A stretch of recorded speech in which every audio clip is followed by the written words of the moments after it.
आज सासाराम में 75वें गणतंत्र दिवस के मौके पर गोपाल नारायण सिंह यूनिवर्सिटी से लगभग सैकड़ों विद्यार्थियों के काफिलों को लेकर रैली निकाला गया, जिसका नेतृत्व जिला के उभरते युवा नेता विक्की राव द्वारा किया गया। इस रैली में अंकित पाठक, अभिषेक पाठक, शशि यादव, अभिमन्यु मौर्य, रंजन मेहता और अंकित मौर्य ने नियंत्रक के रूप में शामिल होकर रैली को सफल बनाने में सहायता प्रदान की। इस रैली का उद्देश्य सामाजिक, आर्थिक, जातीय व राजनीतिक मतभेद को समाप्त करना था। इस रैली के द्वारा युवाओं ने एकता की ओर पहला कदम बढ़ाकर इस अभियान का शंखनाद किया। इस रैली को जमुहार से लेकर डेहरी व सासाराम तक ले जाया गया।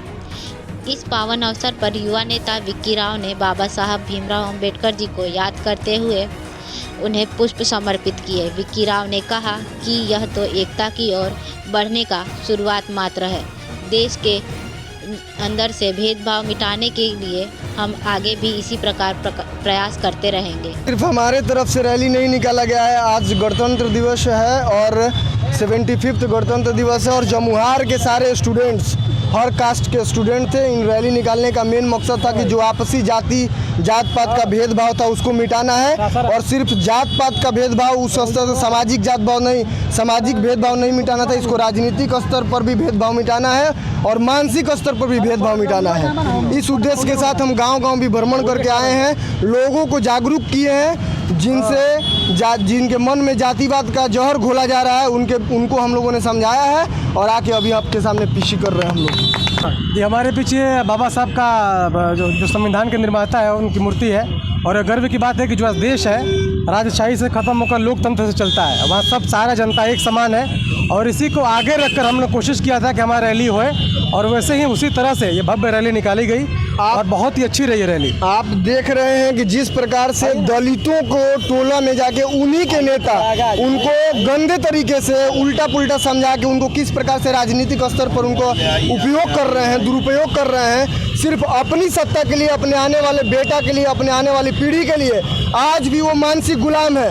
ये लोग जात पात के नाम पर सामान्य जाति वर्सेस लोअर कास्ट की जौहर घोलते हैं और क्या करते हैं, इसका फ़ायदा उनको चुनाव में मिलता है। वो तो ऊपर उठ जाते हैं, लेकिन वो लोग हर साल वहीं के वहीं रहते हैं, उसी झोपड़पट्टी में रहते हैं, वहीं के खाना, वहीं सोना, वहीं रहना, वहीं बैठना। ये लोग बाद में पूछने भी नहीं जाता है और फिर चुनाव आता है। चुनाव के टाइम में फिर हर साल हर बार इन लोग को बेवकूफ़ बनाया जाता है। क्या नाम पड़ेगा आपका? नहीं, मेरा नाम शशि यादव है। क्या कहना चाहते हैं? आज आप लोग भव्य और युवा मोर्चा की तरफ से युवा लोग हैं, आप लोग का क्या उद्देश्य है आज? देखिए, हमारा मेन उद्देश्य यही है कि जो समाज है इससे जात पात का जितना भी है सब खत्म होना चाहिए। जात पात नहीं होना चाहिए, समाज में जात पात खत्म करना है।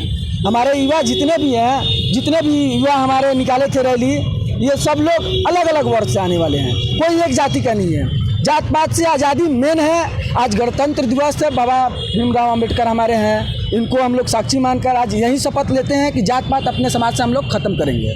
जिस प्रकार से लोकल नेताओं ने हमारे समाज को गुणवत बनाया है, बेवकूफ बनाया है। आप एक बार देख लीजिए कि छेदी पासवान को देखिए, आज कितने वर्षों से राज कर रहे हैं, लेकिन कोई दूसरा पासवान समाज का लोग आगे नहीं बढ़ने दे रहे हैं। ये अपने बेटा रवि पासवान का कोई काबिलियत न होने के बावजूद ये उनको बार बार चुनाव में उतारते हैं और बार बार उनको हार का सामना करना पड़ रहा है। ये है असली जातिवाद।